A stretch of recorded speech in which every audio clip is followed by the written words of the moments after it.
Boa noite. Boa noite. O Colégio Cardinalício agradece a líderes religiosos e autoridades italianas que estiveram presentes no funeral do Papa Francisco. No Vaticano, cardeais vivem quarto dia de orações pela alma do Papa Francisco. 2 cardeais eleitores não participarão do conclave por motivo de saúde. Ação dos missionários de São Carlos. A Assembleia dos Scalabrinianos reúne representantes de 7 países para discutir sobre migração. O corpo do padre Mário Bonatti chega à casa salesiana em Lorena, onde será velado e sepultado. Acessibilidade é direito. Reportagem reflete sobre inclusão e dignidade. Sinodalidade. Papa Francisco reforçou o papel essencial das mulheres na missão da Igreja. Começa agora o Canção Nova Notícias. A notícia com sentido a serviço do Evangelho.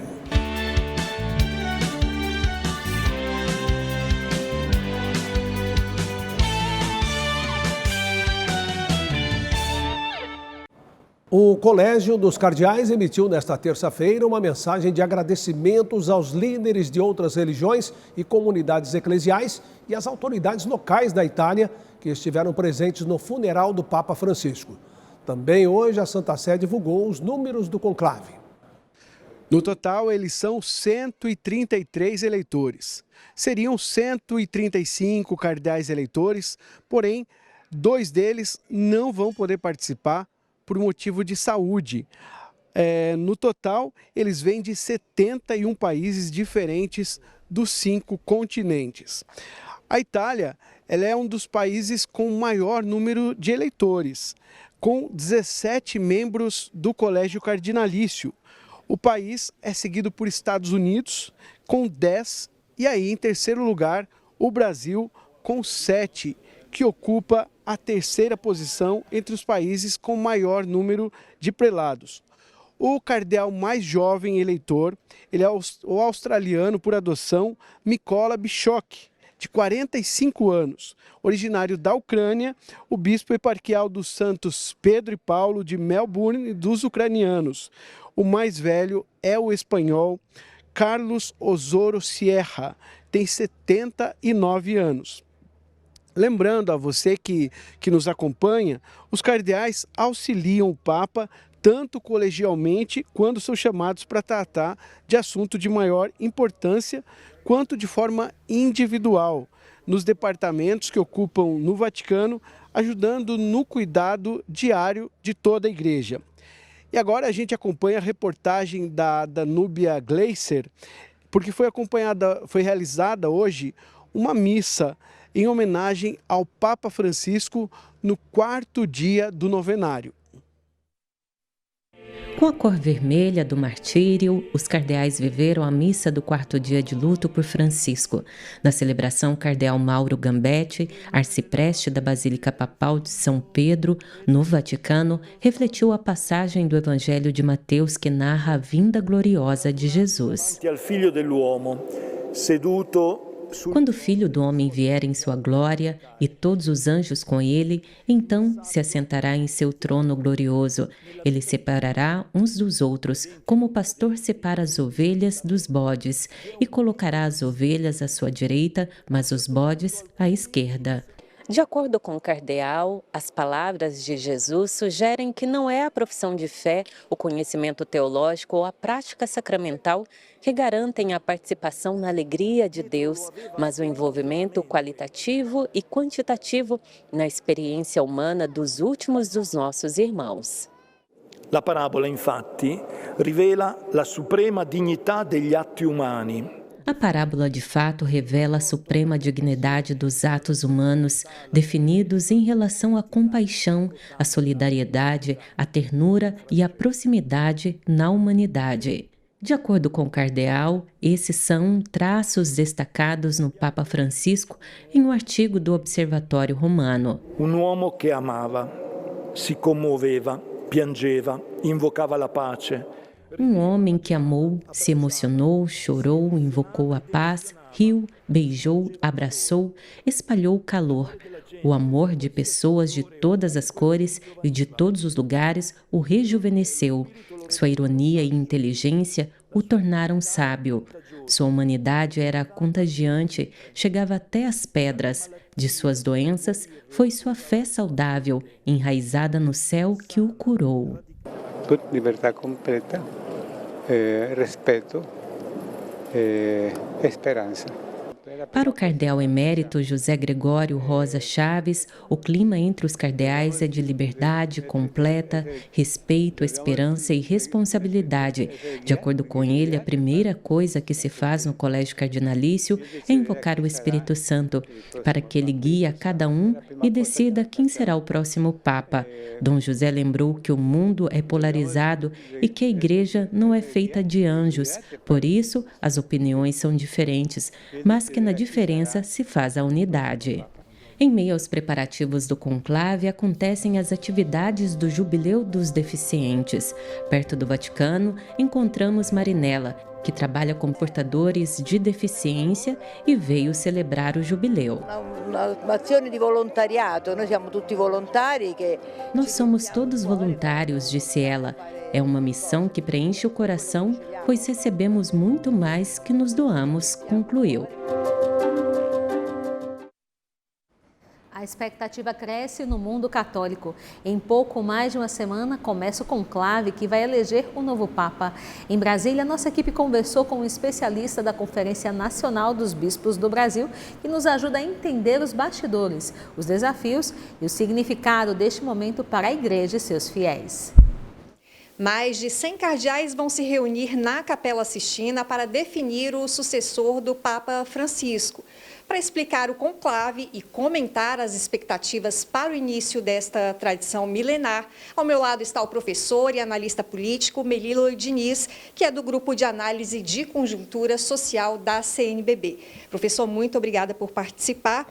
O que podemos esperar do perfil do próximo pontífice e quais são as características desse pontificado de Francisco que serão levados em consideração para a escolha do novo sucessor de Pedro?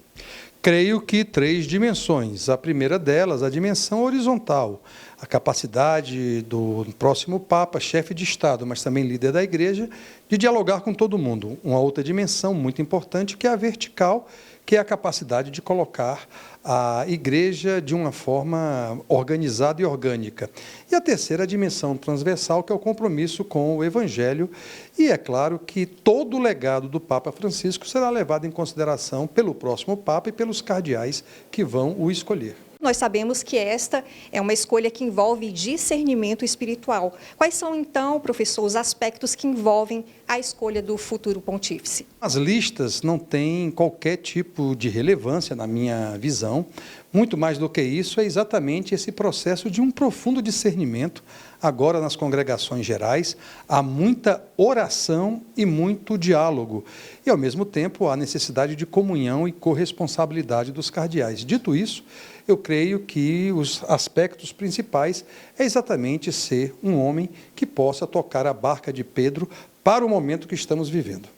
Muito obrigada pela entrevista, professor. De Brasília, Aline Campelo para o Canção Nova Notícias. Em São Paulo, os escalabrinianos estão reunidos para a 11ª Assembleia Regional.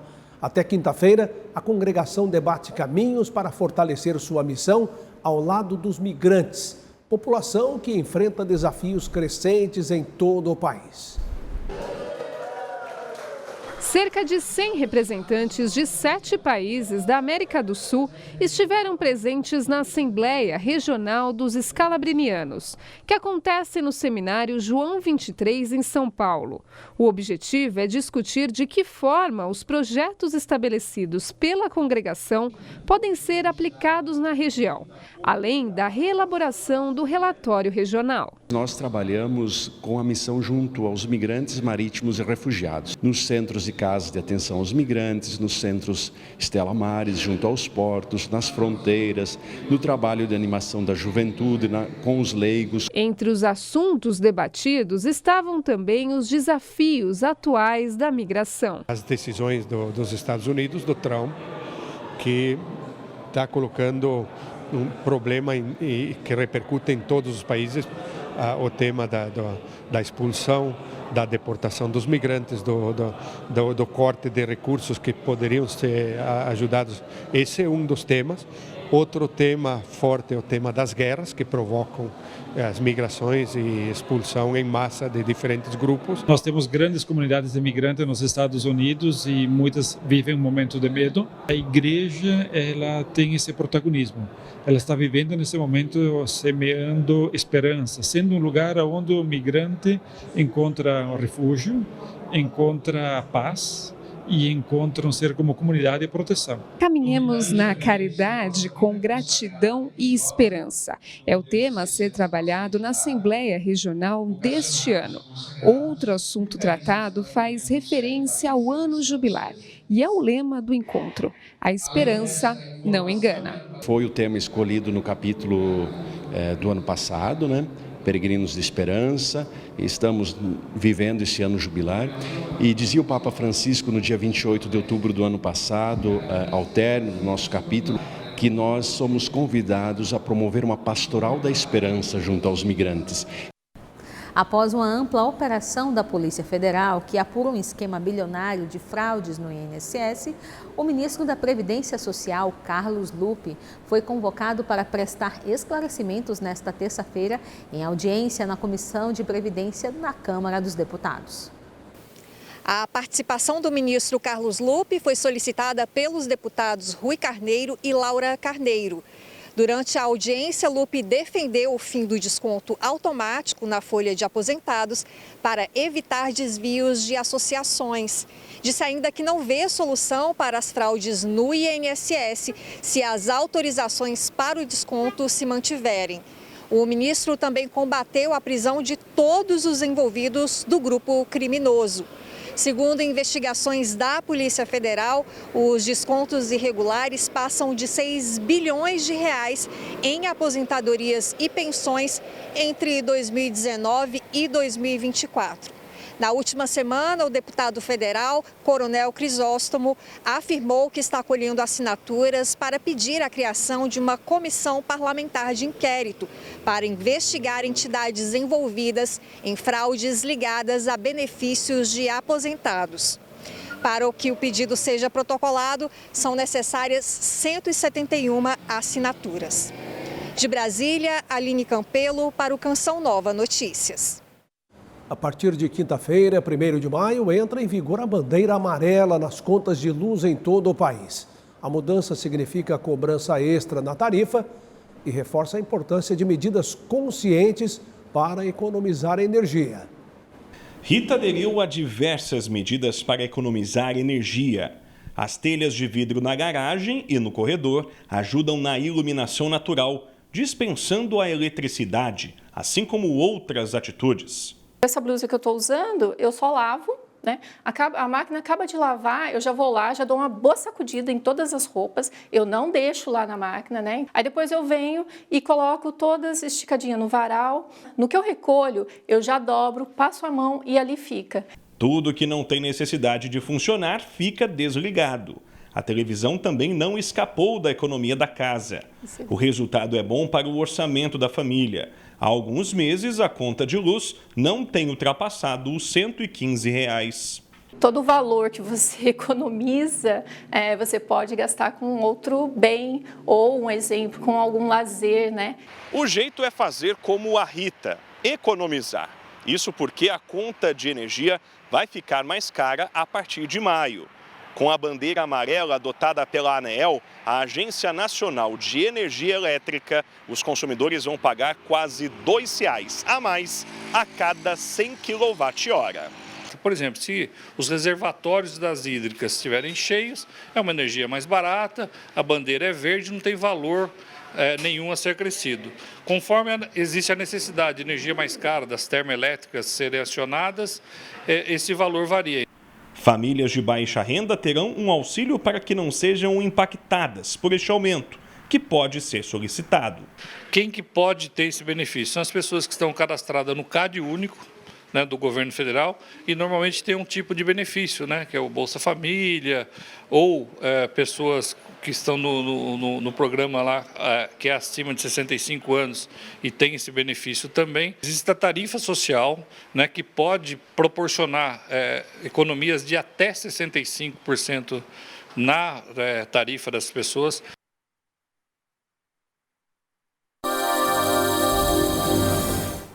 O tempo continua frio no centro-sul do país nesta quarta-feira, devido à combinação da massa de ar frio com o sistema de baixa pressão. Com isso, várias capitais estarão geladas. É o caso de Porto Alegre, com mínima de 9 graus, Campo Grande, com 13, a capital paulista, com 14 e Belo Horizonte e Goiânia, com mínima de 18 graus. Além do frio no sul, o tempo segue firme e sem chuva nos 3 estados. E não se descarta a ocorrência de geada em pontos elevados da Serra Gaúcha e Catarinense. À tarde, as temperaturas até aumentam e o dia fica agradável no Paraná. No Sudeste, a quarta-feira amanhece com temperaturas baixas e a frente fria atua mais entre o Espírito Santo e o sul do estado baiano. E esse sistema traz chuva para o Rio de Janeiro e Minas Gerais, onde há alerta para chuva forte. Já no interior paulista, sul e Triângulo Mineiro, o tempo firme predomina.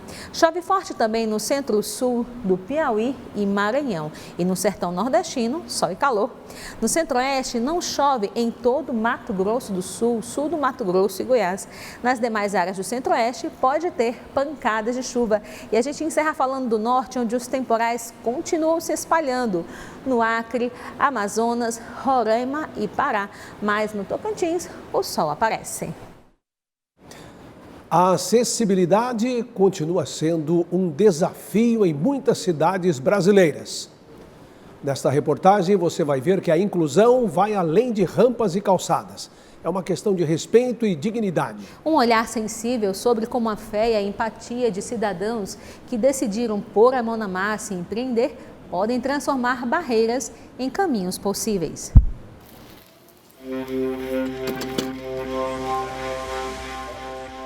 O censo mais recente revela que mais da metade dos brasileiros ainda vive em vias sem rampas.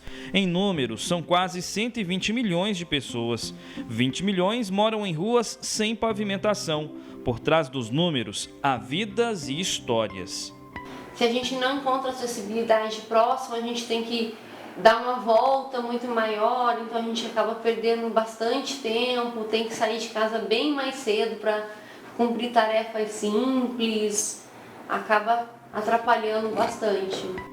Luiz e Jéssica sabem que a acessibilidade é um direito. Ele com deficiência desde o nascimento, ela com baixa visão.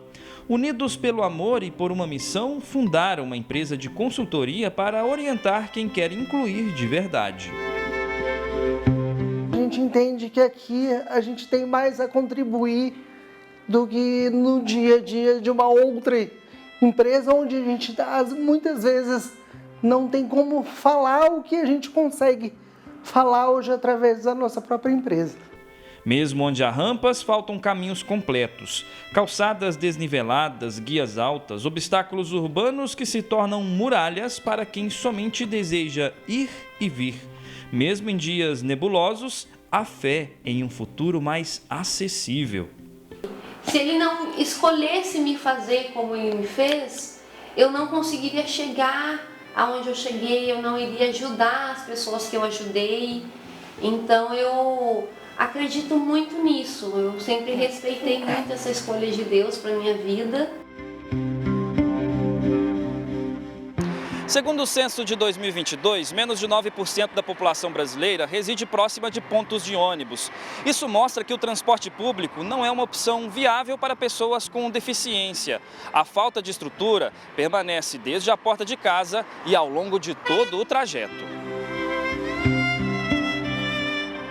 Os bairros antigos serem adequados. Se você der uma volta nas calçadas, você vai ver que são muito irregulares esses calçamentos. Em 2006, um sonho ganhou forma e se tornou a Associação das Pessoas Portadoras de Deficiência. fruto da fé e da coragem de Maria Claudete, mulher que fez das cicatrizes oportunidades. Aí a gente criou a instituição para localizar, para orientar e inserir as pessoas com deficiência na sociedade, que até hoje ainda é difícil, a gente recebe ainda esse bloqueio das pessoas. O Evangelho revela que Cristo olhava as pessoas nos olhos e as tocava enquanto realizava curas. A acessibilidade é amor em movimento, como mostram Luiz, Jéssica, Claudete e tantos outros, numa construção contínua e concreta. Por mais que tenha tropeço, que tenha pessoas que querem bloquear o seu caminho, Deus mostra que dá para seguir.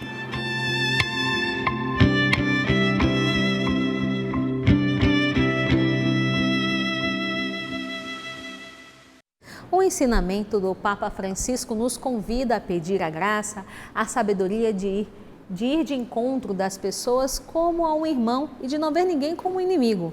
Em um mundo marcado por divisões, é fácil enxergar no outro um adversário. Mas o verdadeiro desafio está em abrir o coração para acolher cada pessoa como um irmão. Com a sua colaboração, estamos com 82% da meta da campanha do projeto Dai-me Almas. Temos apenas um dia útil para terminar o mês.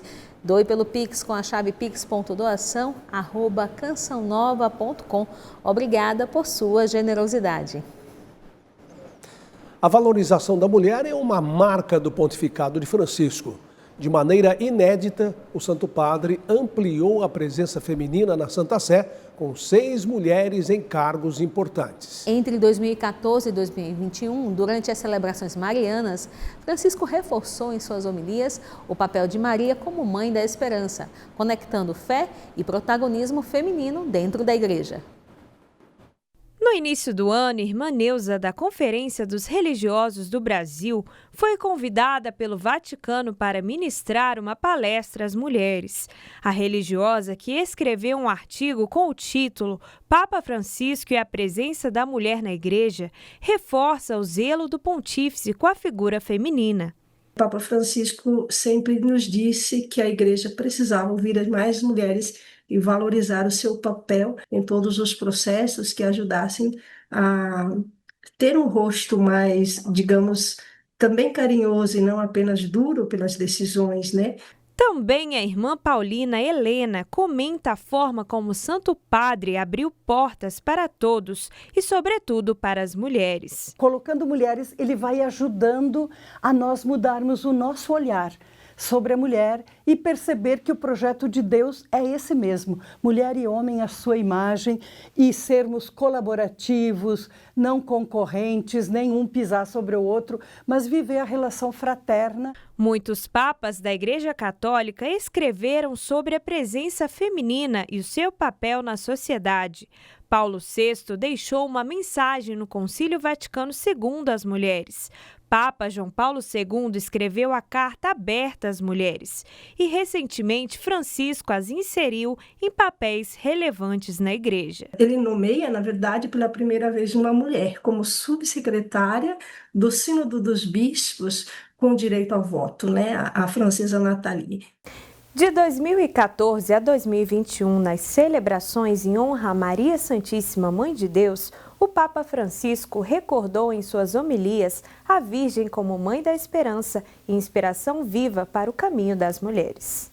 Então, nós temos essa missão também de seguir, de nos inspirar nela para o anúncio de Jesus Cristo pelos meios de comunicação. O corpo do padre Mário Bonatti chegou nesta terça-feira a Lorena, no interior de São Paulo. Conhecido pelo trabalho com a educação de crianças e jovens, o sacerdote faleceu ontem em Campinas. Ele era amigo próximo do fundador da comunidade Canção Nova. Um padre salesiano que viveu boa parte da vida religiosa no Vale do Paraíba paulista. Esse foi padre Mário Bonatti, companheiro de padre Jonas Abib na época que ambos lecionavam. eu me deparo na década de 60 com os diários do Padre Jonas, com os diários do Padre Mário, e eles lecionavam em cursos próximos, ou seja, fizeram parte também do mesmo colegiado. Amizade construída por meio da espiritualidade fundada por Dom Bosco. O Padre Jonas foi para os Salesianos com 12 anos. Então, com 12 anos, o padre foi para o Colégio de Lavrinhas. O Padre Mário Bonatti já estava lá.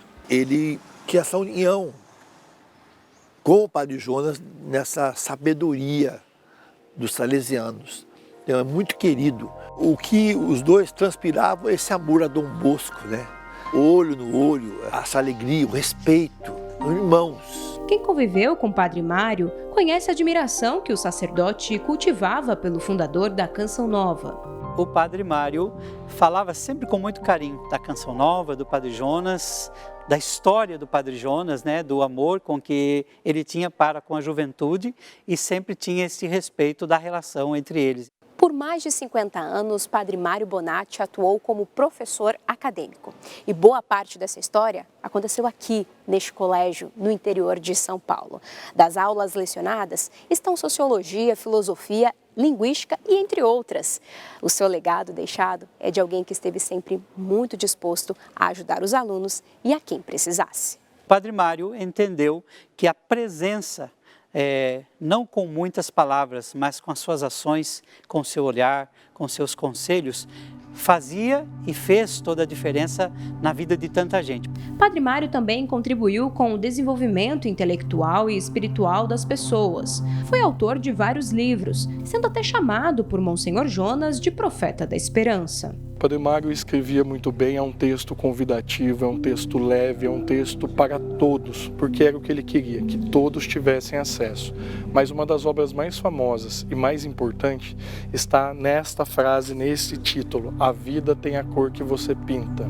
E nos textos em que Padre Mário trabalha, os pontos que ele traz, realmente ele provoca em nós centelhas de esperança a todo momento. Em uma das obras mais conhecidas, Padre Mário Bonatti escreveu que a felicidade não está relacionada a bens materiais, e sim presente na simplicidade cotidiana.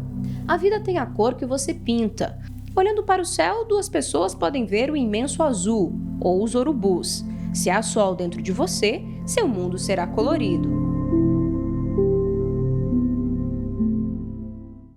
O Rio de Janeiro prestou uma homenagem solene ao Santo Padre, o Papa Francisco. A missa de 7º dia foi celebrada no Teatro Municipal e reuniu autoridades civis, religiosas e os fiéis.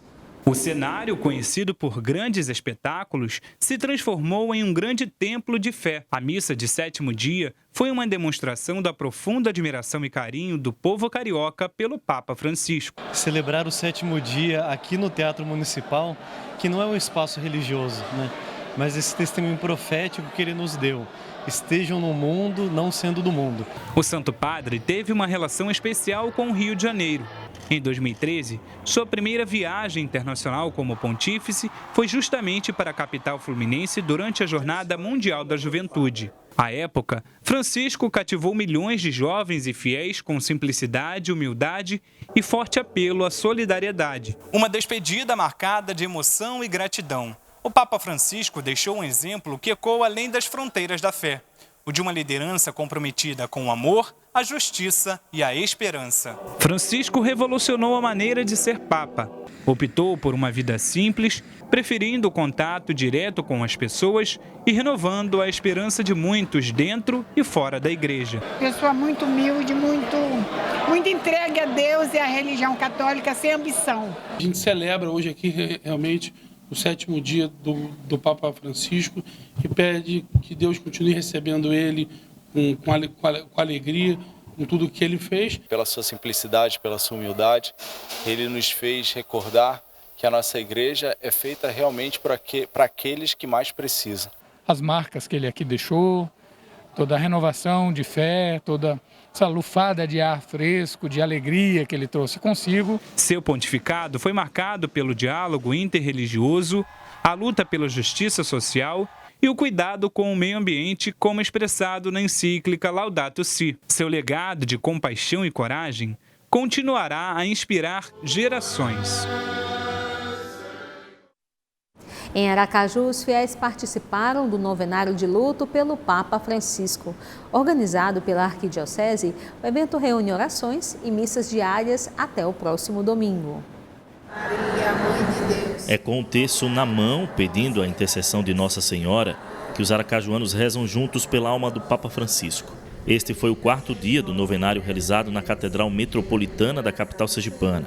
Nós nos reunimos aqui para rezarmos o terço, que é a oração mariana por excelência. O Papa Francisco foi um grande devoto de Nossa Senhora e viemos aqui durante os 9 dias rezando com cada grupo da nossa arquidiocese, pedindo o repouso eterno do Papa Francisco e também pedindo as luzes do Espírito Santo para que nós possamos, através dos cardeais, escolher um pastor segundo o coração de Deus. Em comunhão com toda a igreja na Arquidiocese de Aracaju, o período de luto pela morte do Papa Francisco segue até o próximo domingo. Todos os dias, centenas de fiéis, além de movimentos e pastorais, participam da programação com o intuito de rezar pela alma do Sumo Pontífice.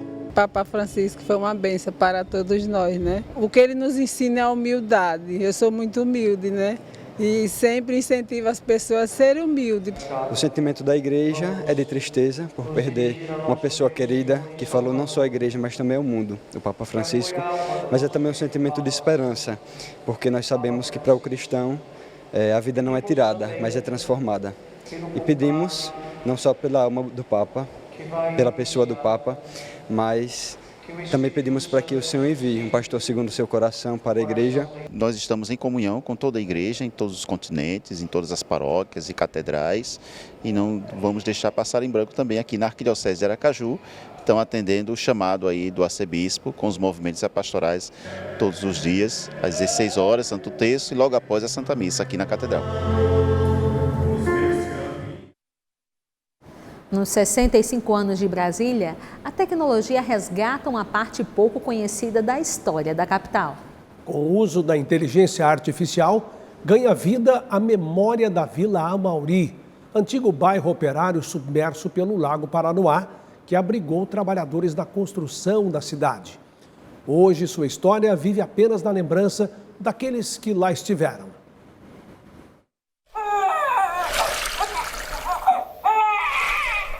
A produção realizada com inteligência artificial mostra o cotidiano do vilarejo onde foi localizado o acampamento provisório. Trata-se da extinta Vila Amauri, que abrigou 16 mil operários da construção de Brasília.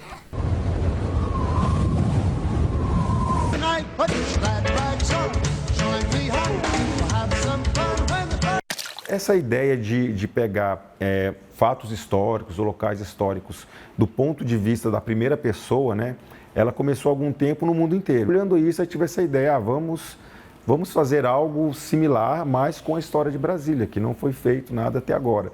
E eu acho que a história mais emblemática, o local mais emblemático é a Vila Amauri, por não haver nenhum tipo de registro audiovisual dela. Durante meses, as águas avançaram lentamente sobre a terra seca, aqui nesta altura do Lago Paranoá. Na época, a companhia urbanizadora da nova capital, a Nova Cap, convocou os moradores a deixarem a região. Historiadores relatam que a água já atingia a altura dos joelhos das pessoas.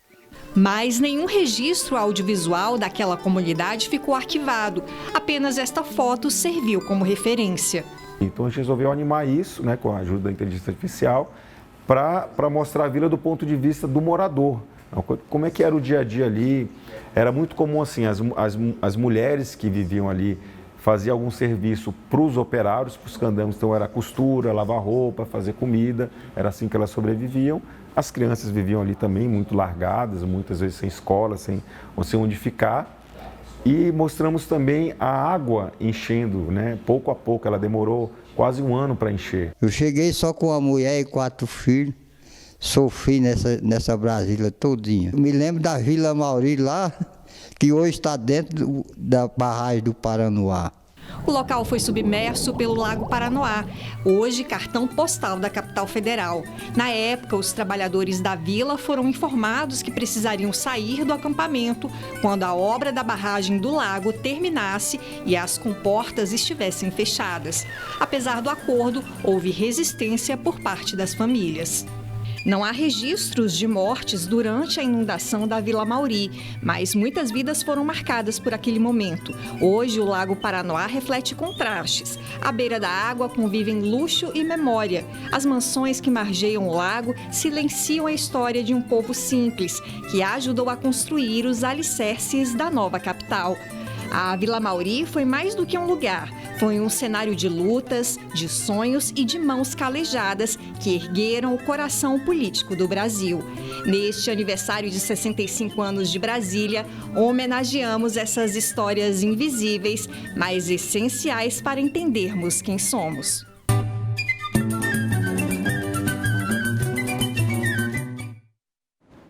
Que belo resgate no aniversário de Brasília. Sim, e amanhã tem mais. Reveja as reportagens no portal noticias.cançãonova.com ou no YouTube, @Canção Nova Jornalismo. Boa noite e até amanhã. Boa noite, paz para você.